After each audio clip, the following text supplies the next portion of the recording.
Hello दोस्तों, welcome to my YouTube channel biochem expert. हमारा channel जो है आप सब्सक्राइब ज़रूर कर लें। इससे पता है क्या होगा कि जो भी वीडियो हमारी आएंगे उसकी अपडेट आपको तुरंत मिल जाएंगी। आज हम लेके आए हैं सीरम एंड प्लाज्मा। काफ़ी देर से जो है कमेंट आ रहे थे कि प्लाज्मा और सीरम के बारे में सर बताओ। वैसे भी जनरली क्वेश्चन भी पूछ लेते कि भाई सीरम और प्लाज्मा में क्या डिफरेंस है। हालांकि प्लाज्मा से ही सीरम निकलता है। अब देखते हैं हम क्या सीरम कैसे बनता है और प्लाज्मा।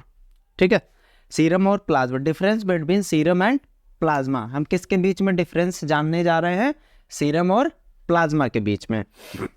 तो देखो, प्लाज्मा से अगर हमने पढ़ा था, अगर आपने नहीं पढ़ा तो आप प्लाज्मा का वीडियो देख लो, उसमें आपको प्लाज्मा प्रोटीन्स हमने पढ़ा रखा है। ठीक है, प्लाज्मा प्रोटीन्स में कुछ क्लॉटिंग प्रोटीन्स होते हैं। अगर प्लाज्मा से फाइब्रिनोजन जो क्लॉटिंग प्रोटीन है, अगर उसे आप हटा दोगे तो क्या बन जाएगा? सीरम। बेसिक सा, अगर आप प्लाज्मा से फाइब्रिनोजन माइनस कर दो, ठीक है,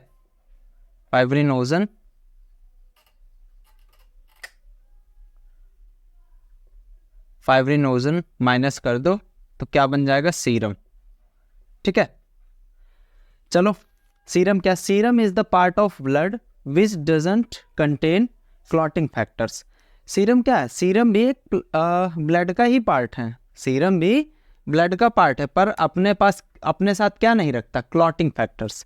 जो हमारे ब्लड में क्लॉटिंग फैक्टर्स होते हैं या प्लाज्मा में जो क्लॉटिंग फैक्टर्स होते हैं वो अपने साथ सीरम नहीं रखता। ठीक है, यानी सीरम में क्लॉटिंग फैक्टर्स नहीं होते। अच्छा, plasma is the part of blood, ये भी ब्लड का पार्ट ही है भाई। प्लाज्मा से ही तो सीरम निकलता है, तो ये क्या है? ब्लड का पार्ट है, बट ये अपने साथ क्या कंटेन करता है? Clotting factors. यानी प्लाज्मा में आपको क्लॉटिंग प्रोटीन्स देखने को मिलेंगे। ठीक है, next point, serum does not need anticoagulants for separation. आप अगर सीरम के लिए, जैसे आप किसी ट्यूब में ब्लड लेते हैं, हमारे पास ट्यूब नहीं है, अभी दिखाते हैं। अगर हम किसी ट्यूब में जो ब्लड कलेक्ट करते हैं ना, आप टेस्टिंग के लिए जाते हो तो उसमें एक ट्यूब होती है जिसमें ब्लड लेते हैं। ठीक है, तो उसमें आपने देखा है कि अलग अलग कलर की ट्यूब्स होती हैं। तो जो हमें सीरम के लिए, अगर हमें किसी सीरम निकालना है ब्लड से, तो उसमें हमें एंटीकोगुलेंट्स की ज़रूरत नहीं होती। यानी हमारी प्लेन ट्यूब में भी काम हो जाता है। और उस प्लेन ट्यूब में क्या होता है कि एंटीकोगुलेंट्स मतलब ब्लड को जमने नहीं देता, तो हमें सीरम के लिए एंटीकोगुलेंट्स की ज़रूरत नहीं पड़ती। और एंटीकोगुलेंट्स क्या करता है? ब्लड को जमने नहीं देता है, यानी ब्लड को क्लॉट नहीं होने देता। But anticoagulants are necessary to separate plasma. अगर हमें ब्लड से सीरम को अगर हमें ब्लड से प्लाज्मा को सेपरेट करना है तो हमें एंटीकोगुलेंट्स की ज़रूरत पड़ेगी। किसकी ज़रूरत पड़ेगी? एंटीकोगुलेंट्स की। ठीक है, अगर हमें ब्लड से प्लाज्मा की ज़रूरत पड़ेगी तो हमें कोगुलेंट्स की ज़रूरत पड़ेगी। आपने एंटीकोगुलेंट्स का नाम सुना होगा, EDTA। ठीक है, EDTA इसका इस नाम से वायल भी है, क्योंकि उस वायल में जो ब्लड वायल होती है, यानी ब्लड ट्यूब होती है, उस वायल में ये EDTA पड़ा होता है। ठीक है, ethyne diamine tetra acetic acid पड़ा होता है। ठीक है, और ये जो है इस ब्लड को जमने नहीं देता। और जब ब्लड को जमने नहीं देगा तो उससे क्या होगा? आपको प्लाज्मा आप सेपरेट कर सकते हैं। बट अगर आपको सीरम चाहिए तो ब्लड क्लॉट होना चाहिए, और उसके बाद जब अगर सेंट्रीफ्यूज करते हैं आप, उसके बाद सीरम मिलेगा आपको। ठीक है, सीरम में fibrinogen is absent. Fibrinogen, this is clotting protein. ये क्या है? क्लॉटिंग प्रोटीन है, ब्लड को क्लॉट कराने में हेल्प करता है, तो this is clotting protein.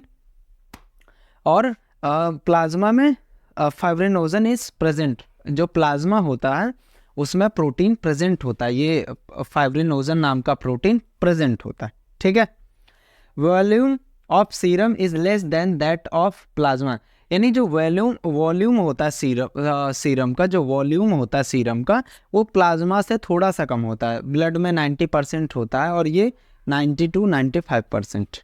Okay, plasma takes 55% of total volume of blood, ये कितना होता है 55%। जैसे ब्लड है हमारा, ब्लड है, ब्लड में आपको 45% तो ब्लड सेल्स मिल जाएंगे और 55% प्लाज्मा मिल जाएगा, ये ठीक है।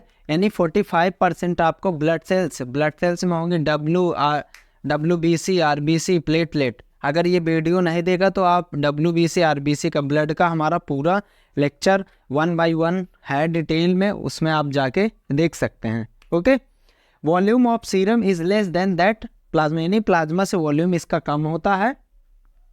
और इसमें plasma takes 55% of total blood volume, यानी ब्लड का जो वॉल्यूम है उसमें क्या है 55% प्लाज्मा पाया जाता है। Okay, serum is use for test, enzyme test, hormones test, और जो बहुत टेस्ट होते हैं उनमें सीरम का यूज़ करते हैं। ओके, यानी सीरम का यूज़ हम किस में करते हैं, जो एंजाइमेटिक टेस्ट होते हैं हमारे, हार्मोन्स टेस्ट होते हैं, इनमें हम क्या करते हैं, इसका यूज़ करते हैं सीरम का। और प्लाज्मा का यूज़ करते हैं फॉर टेस्ट, एंड टेस्ट के लिए भी करते हैं, कुछ टेस्ट के लिए। और also plasma transfusion done for trauma patients, यानी हम जो ट्रांसफ्यूजन के लिए भी करते हैं, जो ट्रामा पेशेंट होते हैं ना, उन पे हम ट्रांसफ्यूजन भी करते हैं। और विद सीवियर लिवर डिजीज़, जो लिवर डिजीज़ होती है ना जिनको, उन कंडीशन में भी इसकी मदद हम लेते हैं, यानी इसकी हेल्प लेते हैं प्लाज्मा के। तो ये समझ में आया आपको प्लाज्मा और सीरम का डिफरेंस। यानी बेसिक्स आया कि प्लाज्मा से, जो प्लाज्मा है हमारे जो ब्लड का प्लाज्मा है, ब्लड से प्लाज्मा निकालेंगे, उससे आप फाइब्रिनोजन प्रोटीन हटा दो, यानी जो क्लॉटिंग प्रोटीन्स है उन्हें हटा दो, उसके बाद वो सीरम बन जाता है। ओके, ठीक है, आप नोट करिए।